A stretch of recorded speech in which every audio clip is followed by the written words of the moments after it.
Selamat datang di Saling Silang Pandangan. Hari ini kita akan menyelami sebuah kasus yang cukup kompleks dari Luwu Utara, Sulawesi Selatan. Kasus ini melibatkan dua orang guru, Rasnal dan Abdul Muiz, yang diberhentikan secara tidak hormat karena tuduhan pungutan liar. Namun, secara mengejutkan, status mereka sebagai aparatur sipil negara atau ASN dipulihkan sepenuhnya melalui keputusan Presiden. Nah, peristiwa ini langsung memicu satu pertanyaan besar yang akan menjadi inti pembahasan kita. Apakah intervensi langsung dari Presiden ini merupakan tindakan keadilan yang tepat untuk mengoreksi sistem yang gagal? Atau sebaliknya, ini justru menjadi presiden buruk yang mengabaikan proses hukum dan administrasi yang seharusnya menjadi landasan negara? Dalam diskusi ini, saya akan berpendapat bahwa intervensi ini adalah sebuah langkah yang perlu dan adil. Fokus utamanya adalah memulihkan hak individu yang menjadi korban dari sebuah keputusan yang tidak proporsional. Kalau dari sisi saya, walaupun kita lega untuk kedua guru itu, cara penyelesaiannya ini justru bisa jadi masalah baru. Saya akan berargumen bahwa tindakan ini beresiko melemahkan institusi hukum dan administrasi kita dalam jangka panjang. Mari kita mulai dari esensi masalahnya. Fokus kita seharusnya pada keadilan substantif, yaitu keadilan yang dirasakan langsung oleh kedua guru ini, Rasnal dan Abdul Muiz. Prosedur yang berjalan jelas-jelas menghasilkan sebuah keputusan yang keliru dan tidak adil. Kita tidak sedang membicarakan ASN biasa, kita membicarakan dua pendidik dengan rekam jejak yang bisa dibilang luar biasa. Berdasarkan kesaksian rekan mereka, Isnandar, Pak Abdul Muiz ini dikenal sebagai motivator, sosok yang sangat peduli pada guru-guru honorer sampai dijuluki ayah. Begitu pula dengan Pak Rasnal, yang digambarkan sebagai pribadi tegas namun sangat baik dan perhatian. Karakter dan integritas mereka inilah yang semestinya menjadi pertimbangan utama, namun seolah diabaikan oleh proses formal. Dan ini bukan hanya klaim sepihak, lihat dukungan komunitas di sekitar mereka. Para guru di SMN 1 Luwu Utara itu secara kolektif dan sukarela mengumpulkan dana sebesar 23 juta rupiah. Uang sebanyak itu bukan untuk kepentingan pribadi, tapi untuk membiayai akomodasi saksi selama proses sidang. Seperti yang dikatakan Isnandar, sebuah kutipan yang sangat kuat. Tidak mungkin guru-guru mau mengeluarkan uang untuk membantu kalau Pak Rasnal dan Pak Muiz bukan orang baik. Ini adalah bukti sosial yang tidak bisa dibantahkan, bahwa komunitas yang paling mengenal mereka merasa ada ketidakadilan besar yang sedang terjadi. Akar masalahnya pun sebenarnya sederhana, salah tafsir. Dana yang dipermasalahkan adalah sumbangan sukarela sebesar Rp20.000 per bulan dari orang tua siswa yang tujuannya mulia, yaitu untuk insentif guru honorer. PTDH atau pemberhentian tidak dengan hormat, sanksi paling berat bagi seorang ASN, jelas merupakan reaksi yang berlebihan dan tidak proporsional. Maka dari itu, keputusan Presiden untuk memberikan rehabilitasi, dan penting untuk digarisbawahi, ini rehabilitasi bukan grasi atau pengampunan, adalah langkah yang paling tepat. Rehabilitasi artinya mengembalikan nama baik dan status mereka seolah-olah kasus ini tidak pernah ada, sekaligus menegaskan bahwa mereka memang tidak bersalah.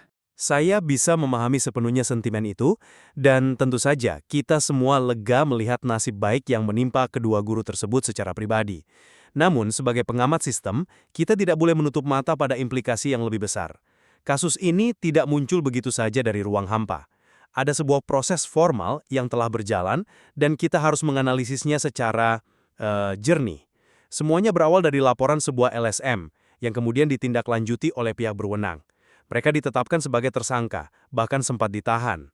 Puncaknya, Gubernur Sulawesi Selatan menerbitkan surat keputusan PTDH itu. Keputusan gubernur itu pun bukan keputusan asal-asalan. Ada dasar administrasinya, yaitu pertimbangan teknis atau biasa disebut Pertek dari Badan Kepegawaian Negara, BKN.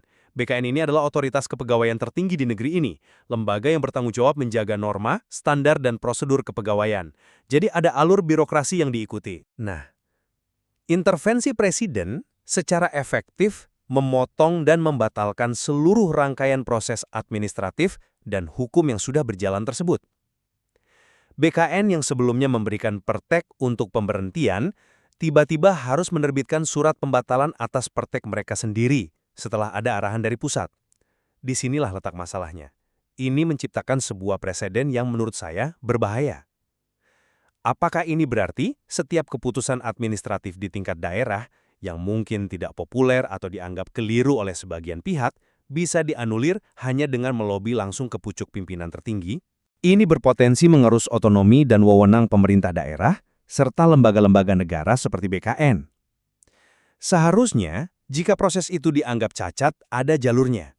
Ada mekanisme banding, ada gugatan di Pengadilan Tata Usaha Negara atau PT UN. Itulah cara memperbaiki sistem dari dalam, bukan dengan melompati seluruh hierarki dan meminta intervensi langsung dari eksekutif puncak. Tapi argumen itu mengasumsikan prosedurnya sendiri sudah benar dan berfungsi. Justru disitulah letak masalah utamanya. Prosedur yang Anda bela itu telah gagal total dalam memberikan rasa keadilan. Ketika sebuah prosedur menghasilkan keputusan yang secara nyata tidak adil, bahkan sampai memicu reaksi keras dari komunitas yang paling memahami konteksnya, dalam hal ini Persatuan Guru Republik Indonesia, PJRI Luwu Utara, yang sampai turun ke jalan menggelar unjuk rasa, maka kita harus berani bertanya, untuk apa prosedur itu ada?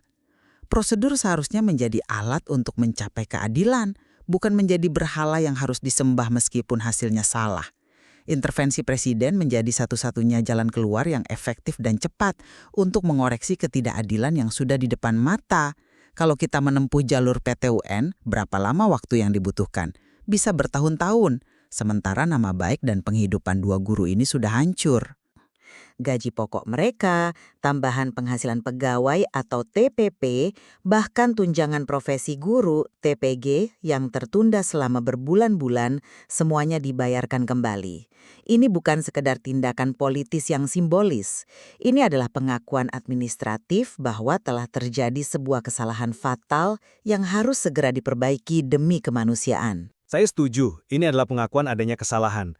Tapi pertanyaan krusialnya adalah, siapa yang seharusnya berwenang menyatakan sebuah proses hukum atau administrasi itu salah?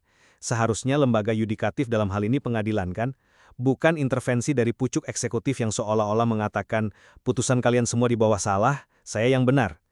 Jika kita selalu membenarkan pengabaian prosedur setiap kali hasilnya tidak kita sukai, maka prosedur itu sendiri akan kehilangan makna dan otoritasnya.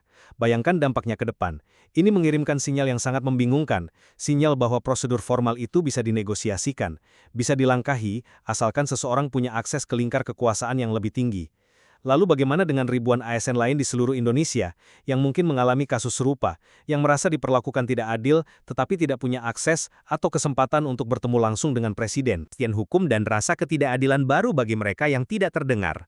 Kita menyelesaikan masalah satu atau dua orang, tapi dengan cara yang berpotensi merusak fondasi sistem bagi jutaan orang lainnya. Mungkin kita perlu kembali ke akar masalahnya agar tidak terjebak dalam perdebatan prosedur semata. Mari kita bicara tentang sifat dana yang dikumpulkan itu. Materi sumber dengan sangat jelas menyebutnya sebagai sumbangan sukarela untuk tujuan yang tidak bisa diperdebatkan lagi kemuliaannya. Membantu kesejahteraan guru honorer, kolega mereka yang penghasilannya jauh di bawah layak.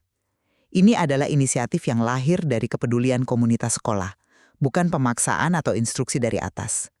Pelaporan oleh LSM yang serta-merta melabelinya sebagai pungli adalah sebuah penyederhanaan yang berbahaya, sebuah tuduhan yang sama sekali tidak mempertimbangkan konteks lokal dan niat baik di baliknya. Prosedur hukum yang berjalan gagal total membedakan nuansa krusial ini.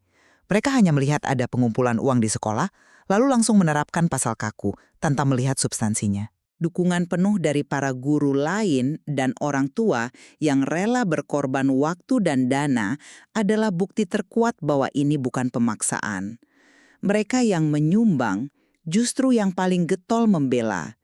Ini paradoks yang seharusnya membuat aparat penegak hukum berpikir ulang. Itu argumen yang kuat dari sisi niat baik, tapi kita tidak bisa menutup mata pada realitas di lapangan. Batasan antara sumbangan sukarela dan pungutan liar dalam lingkungan institusi seperti sekolah seringkali sangat kabur. Ada relasi kuasa yang tidak seimbang antara pihak sekolah, guru, dan orang tua murid. Meskipun niatnya baik, apakah semua orang tua merasa benar-benar sukarela tanpa ada tekanan sosial sedikit pun? Praktik semacam ini secara hukum memang berada di wilayah abu-abu. Fakta bahwa mereka sampai ditetapkan sebagai tersangka dan sempat ditahan oleh penegak hukum menunjukkan bahwa dari sudut pandang prosedural, ada unsur yang dianggap perlu diselidiki lebih dalam. Mungkin ada satu atau dua orang tua yang merasa keberatan dan melapor, kita tidak tahu detailnya. Intervensi presiden ini secara efektif menghentikan proses hukum sebelum ada putusan pengadilan yang final dan berkekuatan hukum tetap. Akibatnya, kita kehilangan kesempatan emas untuk mendapatkan kejelasan hukum atas masalah ini. Putusan pengadilan, entah itu membebaskan atau menghukum, akan menjadi jurisprudensi penting. Status legalitas praktik penggalangan dana semacam ini di ribuan sekolah lain di seluruh Indonesia jadi tetap ambigu. Kita memang menyelesaikan masalah dua individu ini, tetapi membiarkan masalah sistemiknya tidak tersentuh dan bisa meledak lagi di kemudian hari di tempat lain. Oleh presiden itu sendiri adalah sebuah penegasan hukum dan moral yang fundamental. Seperti yang dijelaskan oleh anggota DPRD Sulsel, Marjono, ini bukan gerasi. Gerasi itu pengampunan yang secara implisit mengakui adanya kesalahan yang dimaafkan. Rehabilitasi artinya pemulihan nama baik dan status secara total, seolah-olah kasus ini tidak pernah terjadi. Ini adalah bentuk koreksi negara atas kesalahan yang dibuat oleh aparatnya sendiri. Cepatnya respons birokrasi setelah keputusan presiden turun juga menunjukkan bahwa ini dipandang sebagai langkah yang benar secara administratif. Sekretaris Daerah Sulsel, Jufri Rahman, langsung bergerak cepat berkoordinasi dengan Kemenpan RB, Kementerian Pendayagunaan Aparatur Negara dan Reformasi Birokrasi, dan BKN untuk segera menerbitkan SK pengaktifan kembali. Ini bukan sekedar tindakan politis. Ini adalah pemulihan hak administratif yang seharusnya tidak pernah dicabut sejak awal. Ini adalah bukti bahwa birokrasi bisa bekerja cepat ketika ada kemauan politik yang kuat untuk menegakkan keadilan yang sesungguhnya. Saya sepakat sepenuhnya bahwa kata rehabilitasi itu sangat penting dan maknanya berbeda dari gerasi. Namun, sekali lagi, yang menjadi masalah adalah sumber dari rehabilitasi itu. Rehabilitasi ini datang melalui dekret eksekutif, bukan melalui putusan pengadilan yang menyatakan mereka tidak bersalah setelah melalui proses pembuktian yang adil dan terbuka. Urutannya menjadi terbalik. Dalam sistem yang sehat, idealnya adalah proses hukum di pengadilan yang membuktikan bahwa tidak ada unsur pidana, bahwa tuduhan pungli itu tidak terbukti. Putusan ingkrah dari pengadilan itulah yang kemudian menjadi dasar yang kokoh bagi pemerintah daerah untuk merehabilitasi status ASN mereka. Itu alur yang benar dan terhormat.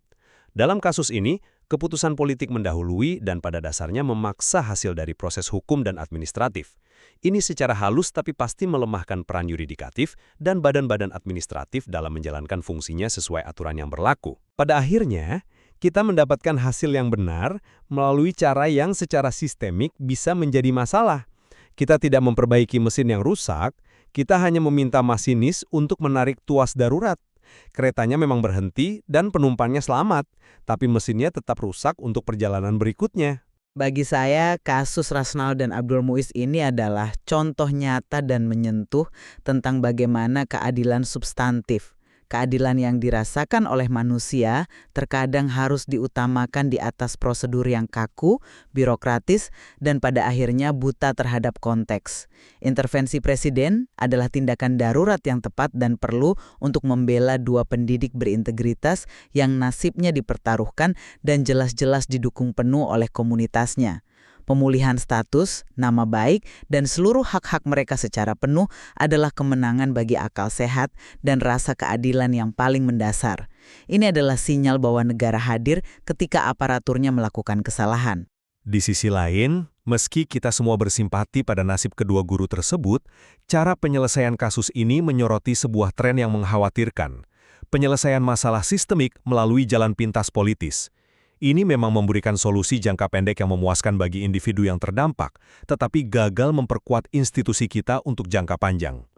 Pertanyaan-pertanyaan mendasar mengenai aturan main pendanaan sekolah yang seringkali abu-abu, dan jalur penyelesaian sengketa administratif yang adil dan cepat bagi ASN, semuanya tetap tidak terjawab secara tuntas. Institusi kita tidak belajar apa-apa dari kasus ini. Pada akhirnya, kasus ini memaksa kita untuk merenungkan dilema klasik antara hasil yang adil bagi individu dan integritas proses kelembagaan. Materi yang ada menunjukkan kompleksitas yang nyata ketika hukum, birokrasi, dan nurani bertemu dalam satu titik persimpangan yang sulit. Seimbangan yang tepat itu seharusnya berada. Apakah kita ingin negara yang ditopang oleh sistem yang kuat dan dapat diprediksi, atau negara yang bergantung pada kebaikan hati pemimpin untuk mengoreksi setiap kesalahan satu persatu? Jawabannya mungkin tidak sederhana. Download Tribun X sekarang, menghadirkan lokal menjadi Indonesia.